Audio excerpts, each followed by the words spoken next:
All right. Hi, everyone. We are here today for the Violence Free Zone, which is a semesterly event that focuses on, in October, domestic, intimate partner, dating violence and abuse. And in the spring, in April, we focus on sexual violence. This is an introductory presentation meant to give you some information about dating violence, abuse, warning signs, barriers, and resources. My name is Laura Schultz. I am the director of the Violence Awareness and Response Program, and I'm also very pleased to have with me today Brianna. And I'm Brianna. I am the graduate assistant at VARP, and I'm also a master's of social work student. Absolutely. So, my educational experience has been I have a master's degree in gender and women's studies and also a master's degree in social work. So, today we're looking at coming to a more thorough understanding of intimate partner violence or relationship abuse, resources often on campus, and ways that we can help. So this is a little bit of information about the program itself. It was created back in 2006, but I've been in the role since 2001 with an excellent rotating cast of graduate assistants throughout my time as first the coordinator, then the assistant director, and now the director of this program. The program began focusing entirely on sexual violence and prevention and education around issues of sexual violence, but now we also focus on intimate partner violence and abuse. We know that they're very interconnected, and we'll talk a little bit more about that in a few slides. We offer a variety of services, but we break them down into three primary parts. Those are programming, education, and confidential advocacy. You can see the phone number for my direct line and our physical location, which, as you can surely tell, is not where we're spending most of our time these days, as we are remote with concerns about COVID-19 continuing. But when we are in a physical space, we share space with the Women's Center in the Centennial Student Union on the second floor in room 218.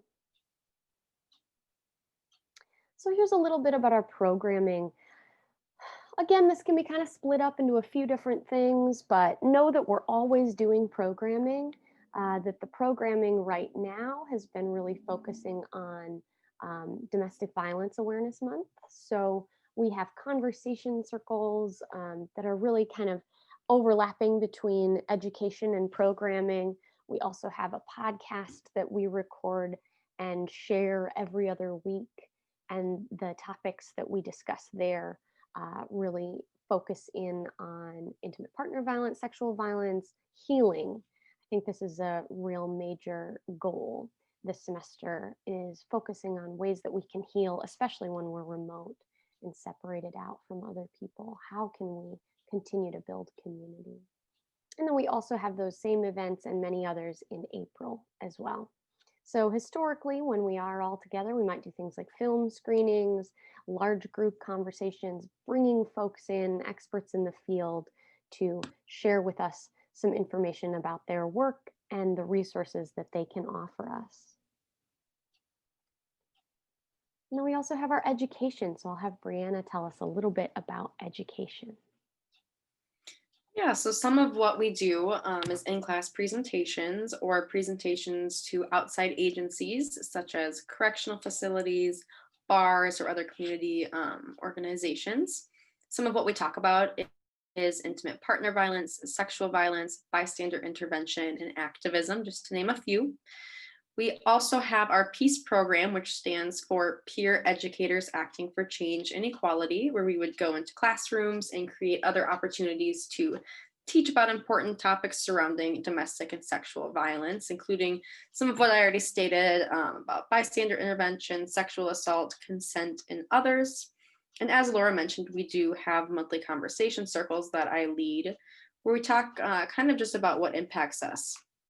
Some of what we've been talking about this semester is experiencing trauma, how to be an advocate in this online world we're kind of facing with COVID, and how to be a voice for those who may be oppressed or discriminated during this time. Thank you so much, Brianna. So we'll move through and talk a little bit about confidential advocacy. So I always say this is really my primary goal as an employee, as a staff person, as a human being on our campus, and that is confidential advocacy. That's connecting with individuals who have been impacted by sexual violence, intimate partner violence, and abuse on our campus. So just last week, we started our sexual assault support group. This is an hour and a half gathering with students from our campus who have been impacted by sexual assault. It runs for 8 weeks, and we've been doing it for the last 3 years. It's been myself, and it's co-led by Dr. Lindsay Mern from the Counseling Center, who's a psychologist in the Counseling Center. So students choose the topics that we discuss. It is sort of a semi-structured group, so we have topics that we will address every week, but it's very much an interactive space. We know that, like I kind of mentioned at the beginning, connection is so incredibly important in our healing, in our mental health, in our just kind of surviving in the world. And the support group is a great way to establish connection with individuals who have survived or experienced similar events, assaults, or forms of violence. So that's one way that I provide that confidential advocacy. Another piece is through students coming to the office or into Zoom rooms and talking with me about their experiences that they're having with surviving sexual violence or intimate partner violence. So kind of common feelings or reactions. Not everyone who goes through an experience like sexual assault or intimate partner violence develops PTSD, but some folks do. And that PTSD stands for post-traumatic stress disorder. And while I don't diagnose folks with different DSM diagnoses, I do offer connections to resources in the community should individuals be interested in pursuing that path forward. Otherwise, I can absolutely be someone with whom folks can process, kind of have someone validate, um, listen, um, remain beside as someone moves forward in their path of healing. And kind of learning more about some of those common feelings and reactions can help us feel less alone and less like we're to blame. We might talk about the power and control wheel and red flags and warning signs of abusive relationships or unhealthy relationships. We'll talk a little bit more of those, about those as we continue today too. And then there might be materials that I use with students like safety planning or helping them notify professors that they're going through a difficult time. I can certainly also help students talk about reporting on our campus, what that looks like. And I can also certainly go along with students if they want someone with them, beside them, as they make a report. I don't have to make a report on behalf of a student if a student doesn't want that done. So I think that's really important to note. I absolutely practice victim-centered or survivor-centered and empowerment-based advocacy. So this is really about helping individuals get in touch with the answers that are right for them. So I wanted to, like I kind of promised earlier, I wanted to offer a little bit of information about how dating violence and abuse, or intimate partner violence and abuse, and sexual violence are connected. So we know that individuals who are advocates will practice similar skills by both recognizing the individuals who experience sexual violence, intimate partner violence, or sexual violence, and rape, stalking, childhood sexual abuse are the experts in their own lives. So it's also very, very much about providing and recognizing the autonomy that those individuals have in making those choices. Also very much connected by efforts to establish and maintain power and control over the victim or survivor, that that's what's at the center of these acts of violence and abuse. Absolutely, abusers might commit sexual violence within the relationship. Both of these crimes, both of these acts of violence, both of these harmful actions uh, elicit incredibly unfair, cruel, unjust victim blaming from individual levels, from social levels, from institutional levels. So that's something that all of us who are a part of this work can really continue to work against, is that victim blaming, and really work for empowering, believing, supporting victims and survivors. And there are a lot of dual agencies that work with both victims and survivors of both forms of violence. Yeah, so I think it's important to recognize that on our own campus, according to Minnesota State Mankato's policy, dating and relationship violence includes physical harm or abuse and threats of physical harm or abuse arising out of a personal, intimate relationship.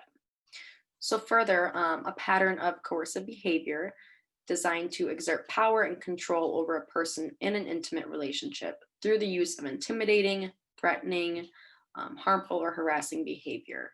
So, it can be sexual, physical, or emotional abuse.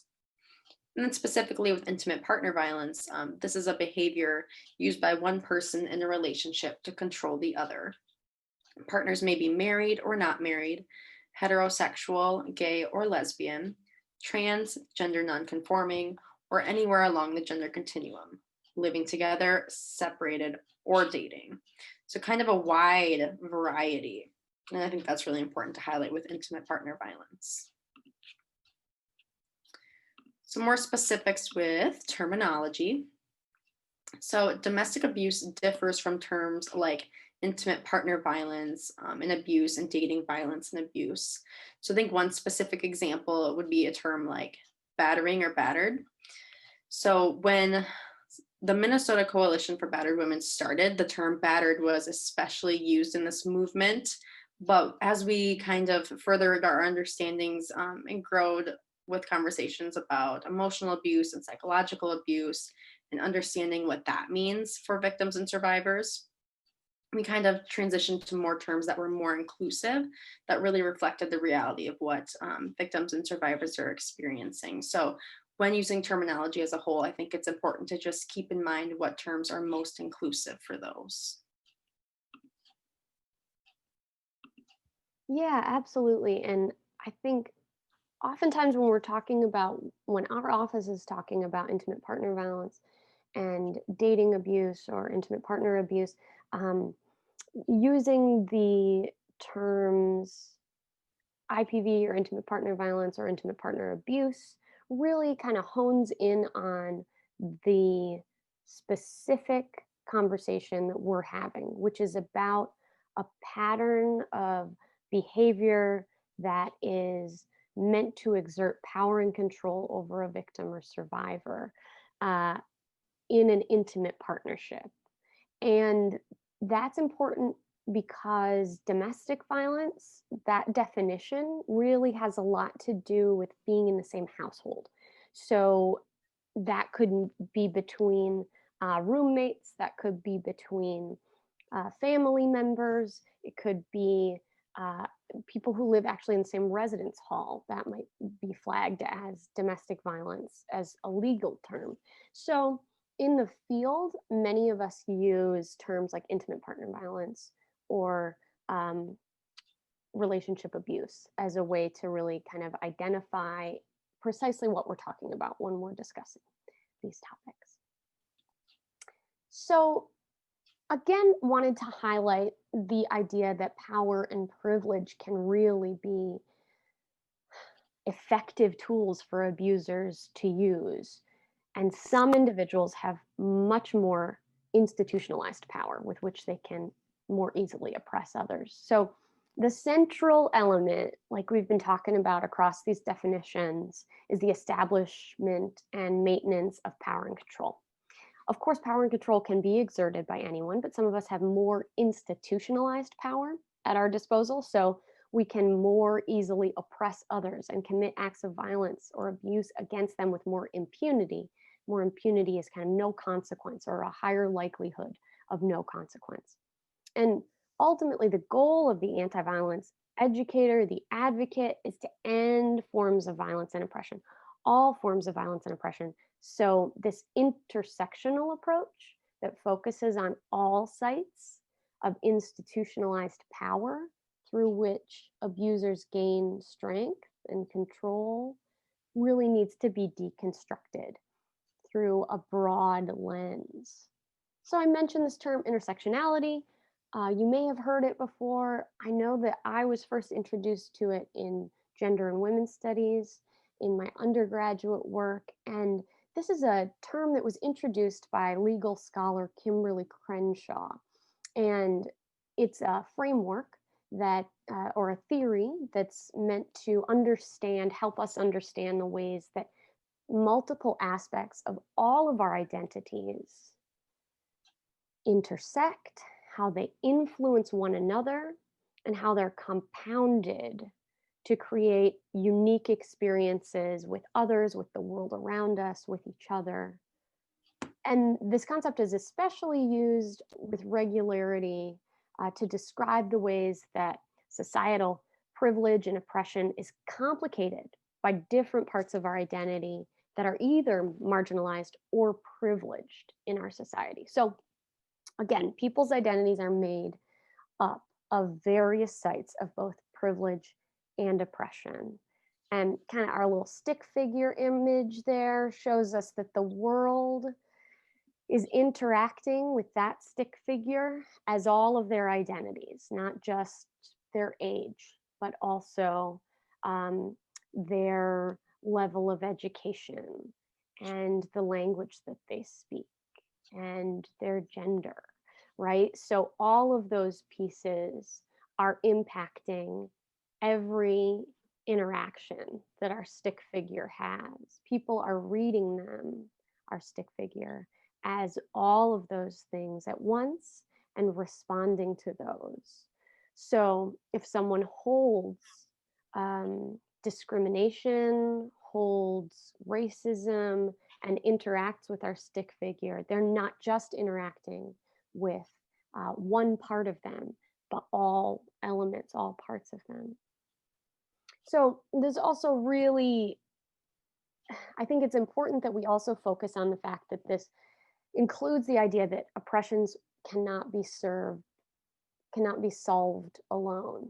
So we can't say we'll deal with the problem of white women being oppressed first, and then we'll move on to women of color. And we know that this sort of action, this sort of exclusionary activism has absolutely occurred in the past.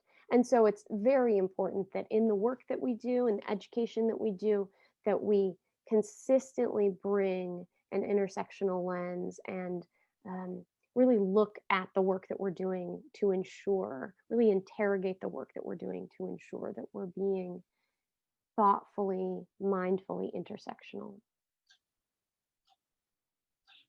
So moving on to talking a little bit about some statistics. Yeah, to just kind of understand the magnitude of what we're talking about here today. So just to highlight a couple of them. So nearly 3 in 10 women and 1 in 10 men in the US have experienced rape, physical violence, and or stalking by a partner and report it related to impact on their functioning. So kind of in all forms, women ages 18 to 24 and 25 to 34 generally experience the highest rates of intimate partner violence. And that coincides with from 1994 to 2010. About 4 in 5 victims of intimate partner violence were female. And then with LGBT community, 1 in 4 LGBT individuals experience intimate partner violence. And then bisexual individuals experience the highest rate of intimate partner violence in LGBTQ communities. And it might be important to highlight too that trans folks also experience very high rates of violence and abuse. But unfortunately, we maybe don't have as much information on that and data at this time, uh, because we're not maybe asking specific questions or focusing on that area. But I have seen lots of research that is trending that way, which is exciting to highlight too. Yeah, absolutely. And I think it's really important that we address this question that comes up a lot, which is why don't they just leave? This is a quote that we see on the slide. It's not leaving, it's escaping. This is a quote from the film, the documentary film, Power and Control Domestic Violence in America, from a woman who escaped an abusive relationship. And I think this is a really terrific way of kind of breaking down the question and really focusing in. We're talking about being mindful and being thoughtful, right? So, really, and the importance of language when we're talking about the definitions of these terms as well. So, the definition of leave is to go away from, right? So, this is totally unrestrained. Many of us, of course, have heard the expression, you're free to leave at any time you want, right? You're free to leave. Whereas escape, we certainly don't hear you're free to escape at any time. The word escape, the definition of this is to break free from confinement or control. So I thought that was a really brilliantly and very kind of concisely expressed problem with the question of why don't they just leave? So this relationship is about the maintenance of power and control. Abusers can become exponentially so much more abusive when a survivor is trying to, is aiming to, is attempting to take some of that power and control back. So we can see threats of homicide, of suicide, threats to out a partner, threats to hurt children or pets, threats to call immigration and naturalization services, to call the police. And sometimes we forget that these relationships started in a loving place. Um, One woman who I worked with back when I was in Wisconsin at a domestic abuse shelter in undergrad said it wasn't until 7 years into their relationship that her partner became abusive in the way that she thought of abuse. And then, of course, it felt like this is an anomaly. This is not who this person is. This person can absolutely change it. Certainly, that person is saying that that they can change. That this isn't who they are. That it's just these other outside stressors. There are many, many reasons that individuals cannot or do not just leave. You can see a few more here. Lack of knowledge about resources, actual lack of resources. Their abuser might have complete financial control. There absolutely threats to the children, things that really matter to, to individuals in the relationship. And kind of honing in a little bit on the dynamics on a college campus and the barriers. We'll have Brianna tell us a little bit about that. Yeah, so dating while in college can be difficult and present a unique set of challenges to even the healthiest couples. But when looking at dating violence and possible barriers to leaving an unhealthy relationship while on a college campus, some of this is due to, often living close or having shared living arrangements, maybe having the same classes and the same group of friends. So, I mean, those three can maybe feel like we live together. Where would I go? Um, I can't really get away from this person because we have the same class, we have the same group of friends. Or maybe something happened while being under, the effects of substances. So maybe it can be, I don't want to come forward because then I'm admitting to that I was drinking and I know it's illegal to be drinking. So will I get in trouble? Or maybe genuine concern for a partner of, I don't want this to continue, but I care about someone's well-being and I don't want them to get in trouble. Concerns about retaliation or isolation from friends, or fear that parents may find out. Yeah, definitely. So I just wanted to highlight one of the things that Brianna said, which is that some folks are really afraid that they'll be in trouble for drinking. And in cases of sexual assault on campus and in cases of dating violence or abuse on campus, there is an amnesty policy in place. So if an individual were to get in trouble for drinking, but there was a case of domestic violence or intimate partner violence or sexual violence that had occurred, that that individual should not get in trouble for Mhm. drinking. So I would definitely want to know if that did happen so that I could help you to kind of work through um, addressing that, because that would be kind of against our policy. Our policy is that you have amnesty if you have survived an act of violence or abuse on our campus. So, kind of returning to this concept of intersectionality, that different aspects of someone's identity interact and influence the way that they experience different things, like we talked about a little bit earlier, including and especially gender based violence. So, as we can see here, no one identity determines how all people with that identity will experience violence, right? So, it's very important that when we're talking about intersectionality, that we don't generalize, right? That this is not everything that's true for one person with certain identities is true for every other person with that same identity. But identities instead should really be thought of in the context of that individual's experience and their own reaction to a traumatic event. So, moving into some more specifics of intersectionality and barriers. These are just a few that we're going to highlight. Um, and this is a general kind of, uh, yeah, these are just a few that we're highlighting here. For example, if you're a person of color, you might be afraid of racism in the criminal justice or shelter system. If you're a person who identifies as LGBTQ plus, you might be afraid of homophobia in the criminal justice or shelter system. You might be afraid of having people know for any other variety of reasons.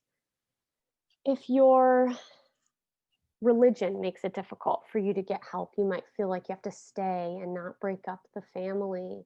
You might be advised by a religious leader not to leave. Um, and if you're a teen, like we talked about earlier, or a young adult, it might be harder to leave because you're in school together. I also wanted to highlight that there are definitely barriers to obtaining services or needs being met for diverse populations once arriving in shelter. So there's one study that found that lesbians, especially, found hotlines minimally helpful or unhelpful, that women of color were not represented in staff, that hygiene products were not available for women of color.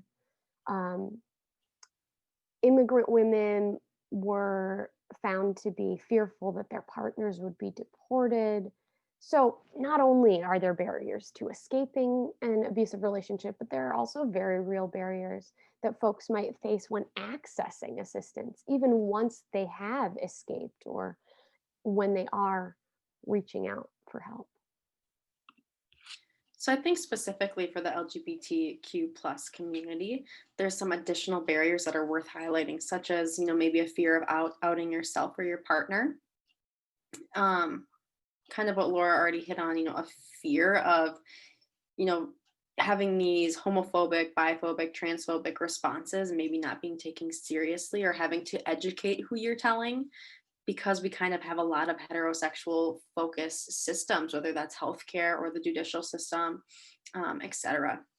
And that can extend to, maybe not feeling like you're being taken seriously, or being a traitor to the community, of feeling like you're perpetuating these negative stereotypes by coming forward.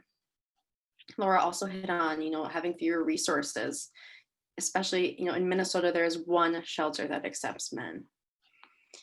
Victims can also feel that they may internalize these phobic messages, and, maybe it bleeds into feeling that this happened to me because I am blank, or the ideas of masculinity and femininity, that, if I'm more masculine, then therefore I'm the abuser, and that there's these stereotypes that it can't be flipped the other way around, or just other further myths of abusing each other and maybe same-sex relationships, which are unfair and untrue.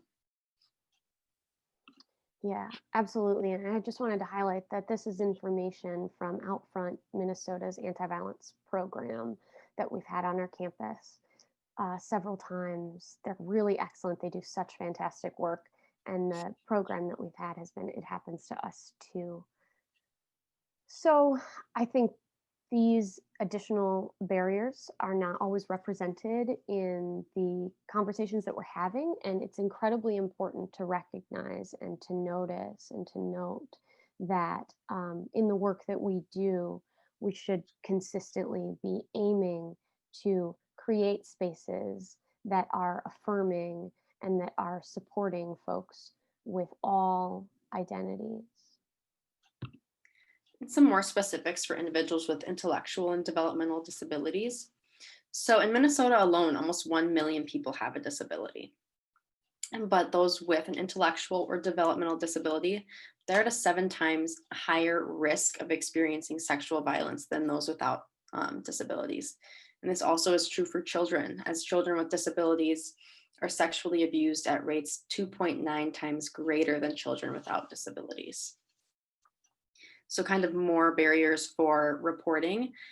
People with these disabilities are not always believed, heard, or listened to.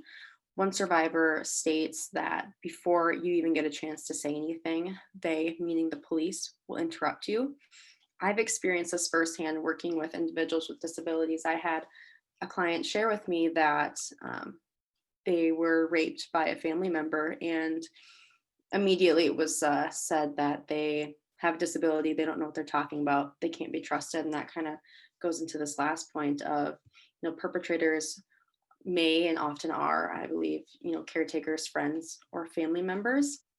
Yeah, and this is a lot of this is based off of really fantastic work that has been done, uh, even by a professor on our campus, um, Dr. Fitzsimmons, Dr. Nancy Fitzsimmons.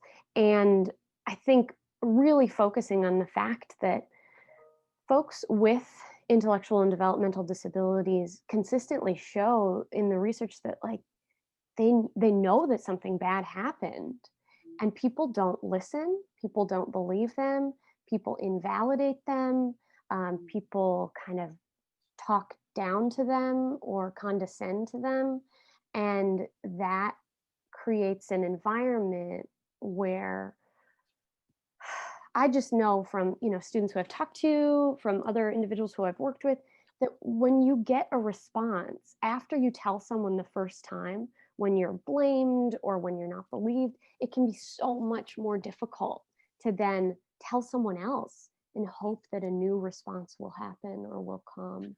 So these populations are incredibly important, are absolutely and incredibly um, valuable to our communities, and we should be doing all that we can to again kind of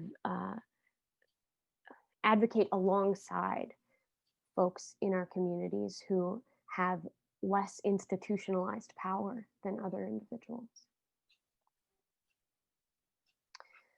So it's absolutely true that there might be some red flags for abusive relationships, while also saying that folks have a variety of reasons for escaping when they escape, for reaching out when they choose to reach out. And whatever is right for each person is what is right for them. But some of the red flags that folks have noted that they have said, I noticed this earlier, but it didn't get to the point where I thought this is abusive. I thought maybe like there's something not right here, but I wasn't really consciously calling it or thinking of it as abusive. So things like controlling behavior or intimidation or preventing someone from going to work or school or isolating them, embarrassing you or shaming you in front of others or alone. A lot of times, all this stuff can be done with um, super manipulatively, right? So I'm embarrassing you. I'm saying something about your appearance, and then when it's just me and you, and I say, "Hey, that like was really messed up, and that hurt me a lot," you say to me, I was just trying to help you out. Like, I thought you didn't want to look like that in front of everybody. Like, I'm doing this because it's best for you. Like, can't you see that I love you and I care about you and I want you to look your best, right? So that, oh, you've just undone everything that I have said,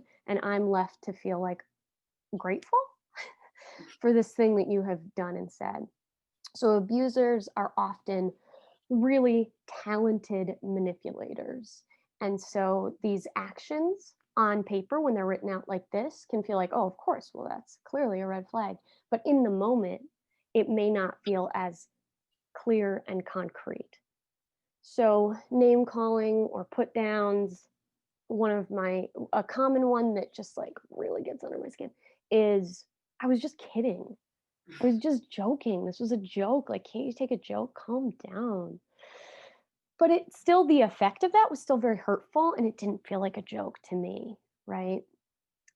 This is also really common, a history of bad relationships that they constantly blame on that other person or other people who were in that relationship. Well, they were crazy. It's really common. That's my crazy ex. It's nothing about what I did. Maybe this is kind of the center of it. There's no accountability. There's no, maybe there was something I did that created that environment where that person was behaving in certain ways that I am now calling crazy. And then threatening to hurt you or themselves if you ever break up with them. That's common and can feel like a really strong connection. It can feel like, wow, this person loves me so much they can't live without me. Um, So just kind of recognizing that these are red flags. And if you're noticing anything in this presentation that you're like, I kind of want to talk to somebody about that, whether that's a previous relationship that you have been in, a relationship that you grew up kind of seeing, or a relationship that you're currently in. Again, confidential resource on campus. I'm one of many people who can provide resources and assistance to you. So we're kind of moving into these wheels, the power and control wheels, which are incredible tools that were created in Duluth in the 1980s. I believe it was 1983 by individuals who were victims and survivors of abusive relationships, and facilitators of a group.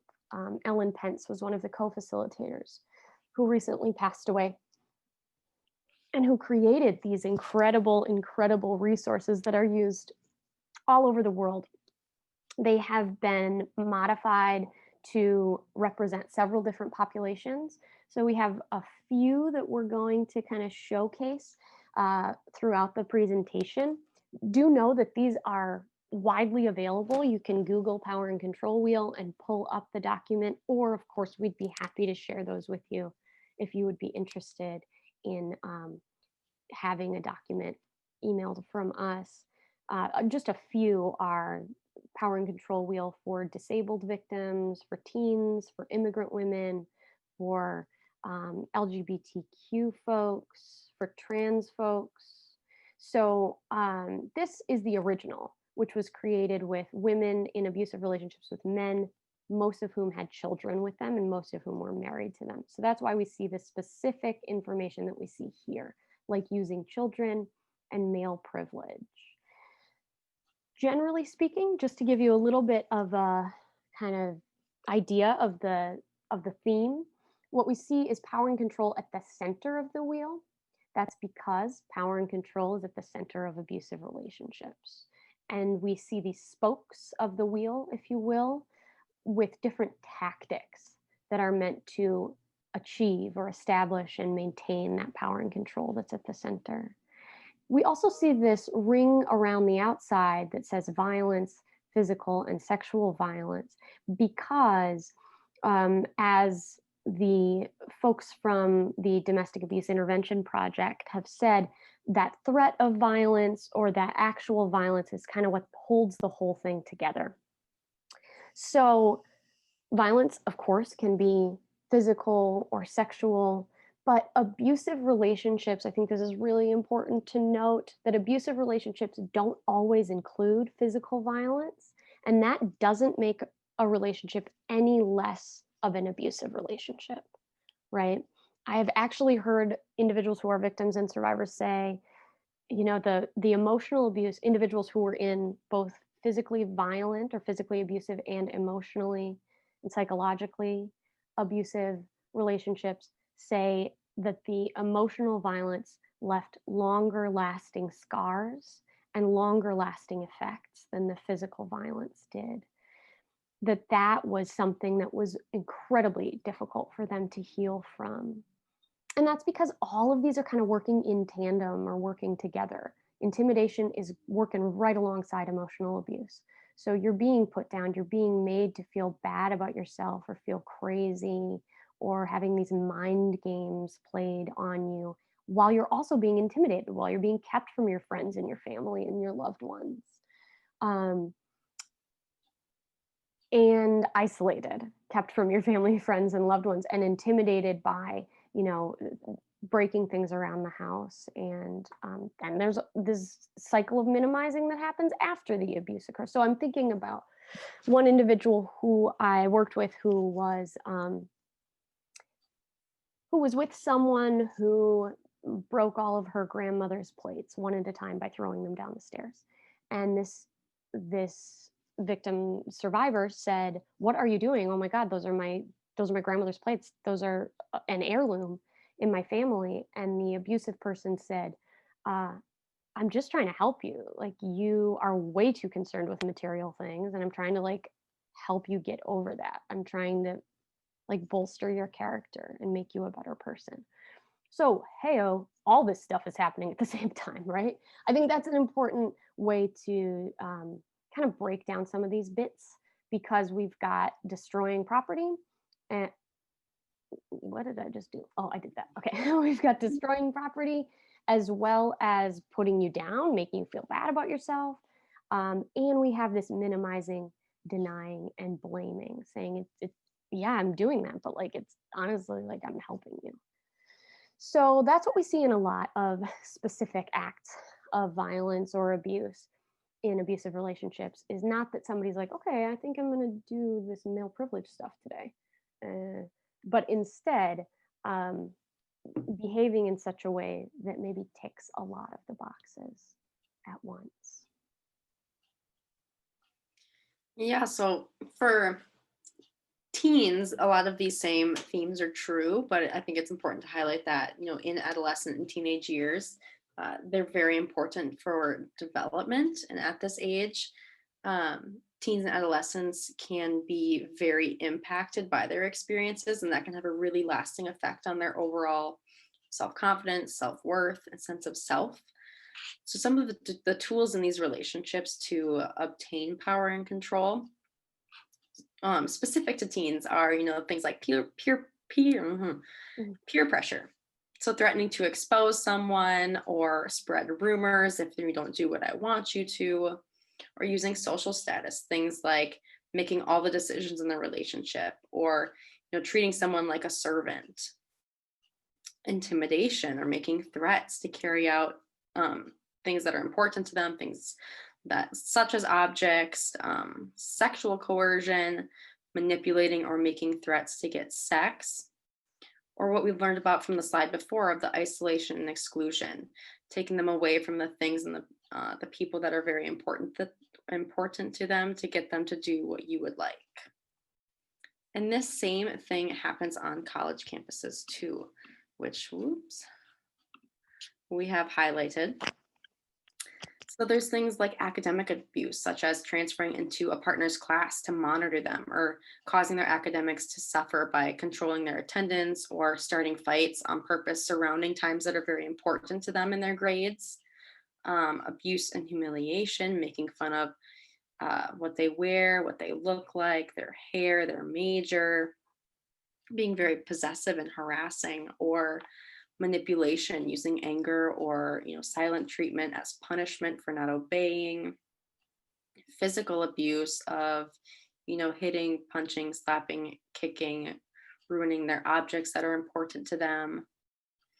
Things such as sexual abuse of deliberately causing pregnancy, making comparisons to past partners or purposely flirting with other people to upset a partner. Isolation, again, taking them away from friends and family that are important to them, making them feel really alone. So if they were to leave, where would they go? Because maybe they've already burned those relationships.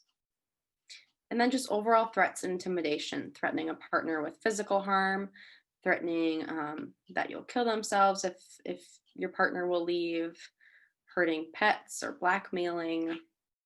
So those are all trends that were in the initial power and control wheel that do happen on our college campus as well. And then specific to LGBTQ plus individuals, things such as using emotional abuse, humiliation or questioning if you're a real lesbian, a real man, a real etc., or using isolation. Again, especially saying things like no one will believe you because you are lesbian, gay, etc., whatever it may be, or not letting you go somewhere alone, using blame, maybe making light of the abuse, saying it's your fault, saying, no one again will believe you, it was mutual abuse, or using children, maybe using them to relay messages or making you feel guilty, or maybe threatening to expose your partner to the authorities if you are lesbian, gay, bisexual, trans, whatever it may be, maybe to impact custody of the children, using privilege, or the ability to pass to discredit you or put you in danger, maybe cut you off from resources that are necessary, such as economic abuse, keeping you away from a job or maybe a joint account, and then using things such as coercion, such as carrying out threats of harm, driving recklessly to frighten you, threatening to cut you off, all of those things. Yeah. And as we see on the LGBTQ plus power and control wheel, we see heterosexism, homophobia, biphobia, transphobia holding the whole thing together. Again, kind of on the outside of violence, but then also systems keeping that abusive relationship in place, making it very, very difficult, very, very dangerous to escape a violent or abusive relationship.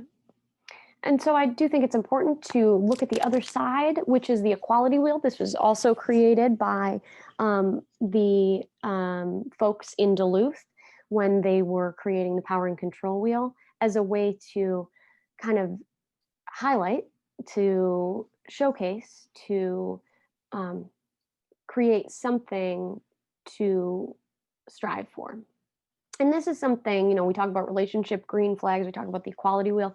This is something that we can all check our own relationships against. Whether or not we feel as though we're in an unhealthy or abusive relationship, we can all check this for accountability for ourselves and for our partners. So nonviolence, there's never a threat of violence that holds this relationship together. There is a commitment to nonviolence that holds the relationship together, and equality is at the center.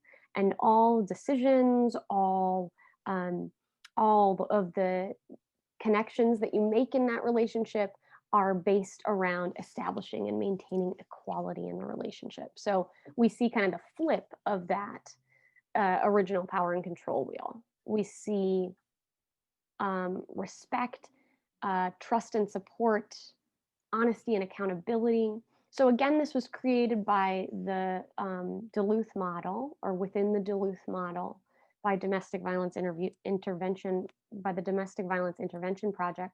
And so we see female pronouns and the assumption of a male abuser, but this is only because this was the original that was created. We see equality wheels with gender neutral language, which I think is incredibly important as well. So negotiation, fairness, economic partnership, and shared responsibility, as well as responsible parenting if you have children in that relationship. So the equality wheel is, I think, a central part of the conversation that we're having. Just as we're talking about intersectionality, as our goal. We're talking about equality in relationships as our goal. We're talking about healthy relationships as our goal. We need to be able to name and explore and be curious about our goals as well, in order to realistically think that we may achieve them. So, by naming them, hopefully we are kind of on the way to continuing toward those ideals. We do know, of course, that individuals who experience different forms of violence and abuse have reasonable reactions to that very unreasonable event. So, this is also related to and relative to folks who have survived or experienced sexual assault or intimate partner, or, as well as intimate partner violence, that some folks may develop, like I said at the beginning, post-traumatic stress disorder, which is a pattern of symptoms that develop after, but not for everyone, experience a, experiencing a traumatic event. Some folks might develop this fear of people or a sense of vulnerability. And some folks absolutely might feel really, really angry. Anger is a reasonable response to abuse, to injustice, to violence, to harm. Then we also have a few more this feeling of a loss of control over your own life. You might be impacted kind of within your individual self, right? Within your body, you might feel used or dirty or bad.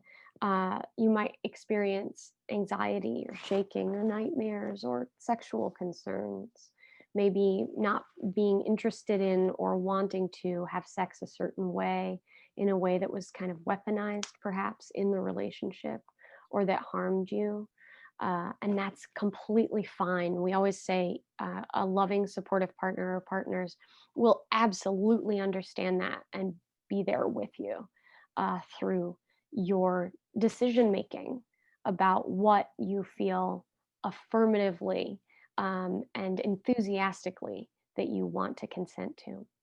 And then so commonly guilt, shame, and self blame occurs when individuals have survived and experienced violence and abuse. So just know that in no way did you provoke or ask for violence or abuse in your life, no matter what anyone has told you, no matter how many times they've said it. Be that different voice for yourself. Be that good friend that you would be to someone else, and really repeat to yourself, I did nothing to deserve this. This is not my fault.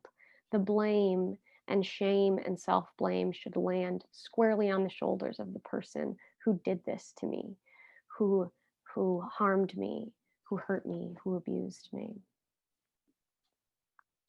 So I also think it's important to talk about, again, our ideal. What can we do? How can we help?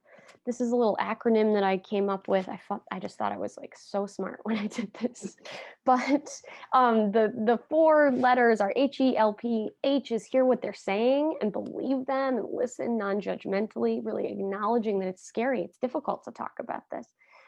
E is empower them to make their own decisions, even if you don't agree with their choices. Again, this is that empowerment based or survivor victim centered advocacy, really allowing someone, sure, you can provide, you can locate resources and explain options 100%, but not saying, here's what we need to do. We need to do this. We absolutely have to go here right now.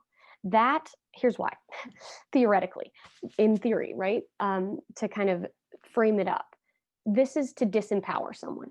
This is to disempower someone who has just disclosed to you that they have been disempowered. So to say, I know what you need to do, is replicating, is potentially re-traumatizing, and is, although in a different way, it is still recreating a hierarchy, an establishment of that power and control over someone else. And what we really want to do is provide a safe space, convey that nothing that they did um, made them deserve what happened to them. So these are ways that we can all really be a part of the solution to intimate partner violence and abuse on our campus and in our community. We have a few different local resources. CADA, the Committee Against Domestic Abuse, is in our community is a great resource for folks who are looking for confidential resources and advocacy, as well as shelter. VARP, the Violence Awareness and Response Program. That's what we're representing here today. This is my email address. Don't forget the -1, laura.schultz-1 at mnsu.edu. And then we also have listed some culturally specific advocacy programs in the Minneapolis area because some folks might feel as though there are those barriers that we talked about on earlier slides as they relate to intersectionality and specific identities.